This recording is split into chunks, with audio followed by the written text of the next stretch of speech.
Thanks for coming back to 1073WRSW.com. It's another edition of Lake City Rockin' Reviews. I am Mo Lightning. My co-host is AC, who is confused.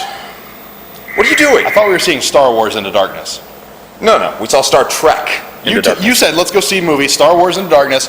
J.J. Abrams directing the new Star Wars movie. I did not. I said Star Trek Into Darkness. Star Trek. You watched the movie. Did you not recognize? There was no Han Solo, no Chewbacca, nothing. I was frustrating, man. No talk of I even busted out the old shirt. I know. I can smell it, yeah. Yeah.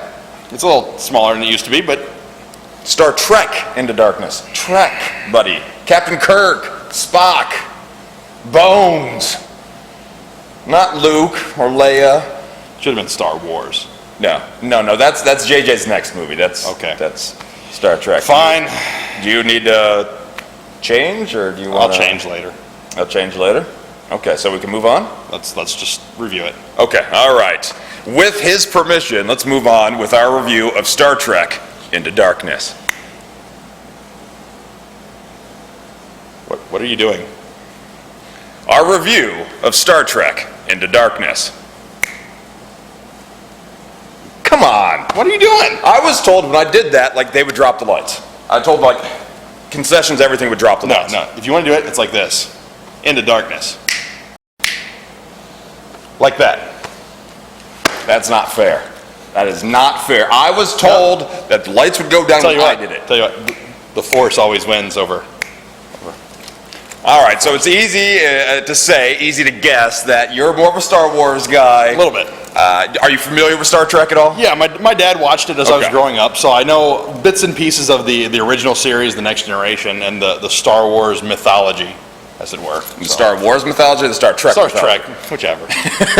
Doesn't matter. This is going to be a confusing review today. I wouldn't say I'm necessarily a Trekker or a Trekkie, but I've watched almost all of the Star Trek shows in my life and know who the characters are. I also saw the first one that came out a couple years ago, the rebooted Star Trek franchise with the younger James T. Kirk and Spock and all of them. You haven't seen the first one. No, I'm still waiting on you to bring me the Blu-ray.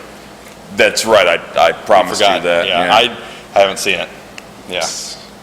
Well, we'll get to that another time. Okay. You're new to this. As a movie, as somebody in itself, is what I'm trying to say here. As a movie in itself, is it enjoyable? Yeah, it's very enjoyable. Even with a limited working knowledge of Star Trek, I was able to follow the story, follow the characters, and know who they were. I mean, you can't not know who James Kirk is. You can't not know who Spock is, at the very least. Iconic characters that everybody knows. Even if you're not familiar with why they're familiar, you know who they are. Absolutely. So I knew who they were. I knew what the general gist of what was going on was.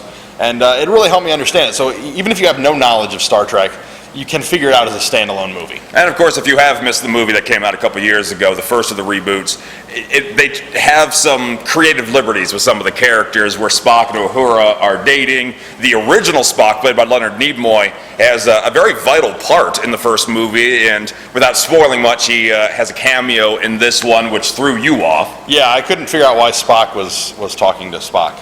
Again, it's a sequel, so they kind of expect you to have seen the first one beforehand, but it's good to know that the movie can be enjoyable, even if you're not familiar with the characters. But you were disturbed by Spock, you were confused, you didn't know why that was happening, you didn't know about Spock and Uhura, the young Spock and Uhura, you were confused by that, and you were very distracted by something else.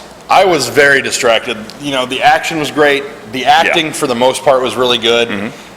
J.J. Abrams, if you're watching this, because you know sometimes he might scan the internet for random obscure videos from Warsaw, Indiana. But if you ever watch this, stop with the lens flare. I am so tired of the lens flare in this. Every 5 seconds, there's a lens flare. It was like we could be standing here talking, and it could be like, you know, we're having a conversation. Lens flare, there it goes. And you know what else? Lens flare over there. Hey, lens flare, lens flare. Not talking. It's yelling. That's for sure. Stop with the lens flare.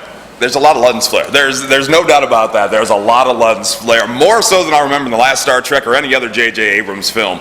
And the problem is we knew the joke ahead of time. We know that J.J. loves to add lens flare to his movies.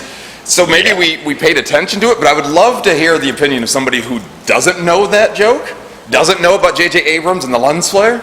Well, if they're watching now, they know about it. I know, but maybe tell your mom to see the movie. Don't tell her about the lens flare, and then see if she says anything about the lens flare afterwards. It's very distracting. You can't not notice it. Right, there was lens flare back there just a second ago. Exactly. It's distracting. But when you get past that, the CGI, the computer animation is incredible. The acting, for the most part, is pretty solid. I wouldn't say there's necessarily much of a stretch for most of it. There's an iconic moment in Star Trek history that is turned around. They revisit it, but they turn it around. And I didn't really feel the emotion this time around as I did the first time you saw the moment in the Star Trek franchise. Yeah. Should we tell them? No. Please? No. This is a spoiler-free video. Please. No. Please, I want to tell them. No, you can't. Spoiler. No! I want to tell them. I hate you. I want to tell them. I hate you so much. Mostly spoiler-free zone there. All right, well, we may have revealed a certain character here. Let's talk about the main villain without spoiling any more than we have. Oh, John Harrison. Yes, John Harrison, played by John Cabbage Patch, or what's his name? Was it Benedict Cumberbatch? Cabbage Patch, yeah. What do you think about him? He's just very kind of... It was an interesting character because every time he tried to smile or make an O at the same time, he'd be like, "Hey, dude." That's exactly how his face looked. Like his face was melting. Yeah. He tried to smile. It was the weirdest thing I've ever seen, but it made me laugh, so I liked it. So the actor is questionable. He plays a good weird dude, though. But for the first time in a long time in Star Trek franchise history that I can remember, this villain felt like a threat. Yeah, I think he was definitely... You didn't know which side he was on. Exactly. You saw the last Star Trek, Nero was the bad guy, and there's some good motivations behind Nero, played by Eric Bana, but I never really felt him to be much of a threat. This guy, Cabbage Patch, or whoever the actor is, does a great job. Yeah, John Harrison. Absolutely. Character in the movie. They visit a lot of sets, a lot of different fun locations, so you get to see a lot of different planets and whatnot in here. There's a lot of questions I have coming out of this movie. Like near the end, the Enterprise is having some difficulties, about to crash into an area, and it's all on the Enterprise to save themselves. But you just think, with Starfleet Academy not being far around, there would be somebody, that could send rockets to help out, or other ships to help out, but no, they're on their own, and it's a little odd. You're distracted by lens flare, aren't you? Lens flare, yep. You're still thinking about that. I am. Star Trek, very enjoyable. It's a darker sequel than you'd probably expect. I don't know if the story's necessarily the strongest, but the character interaction is what carries this movie. Yeah, a lot of good characters. I think, for me, Simon Pegg absolutely stole the movie. Scotty, he stole the movie. I mean... He did last movie, too, so if you saw the last one, that's what he does. It's his movie. I am disappointed, though, that J.J. Abrams had Judge Dredd, he had RoboCop, he did nothing with them. We didn't even get to see Peter Weller say, "Dead or alive, you're coming with me." He could have found a way to work that in. Peter Weller and Carl Urban, yes. Classic RoboCop and new Judge Dredd. If more than 20 people had seen Judge Dredd, they'd actually get the reference. Yeah. But we want to help you see Star Trek, though. Absolutely. Text the word STAR to the number 45364. Again, right here on screen, STAR to the number 45364. And you and a guest can be checking out Star Trek Into Darkness at North Pointe Cinemas. Thank you again to North Pointe for helping us out with another edition of Lake City Rockin' Reviews. I am Mo. He is AC for 107.3 WRSW.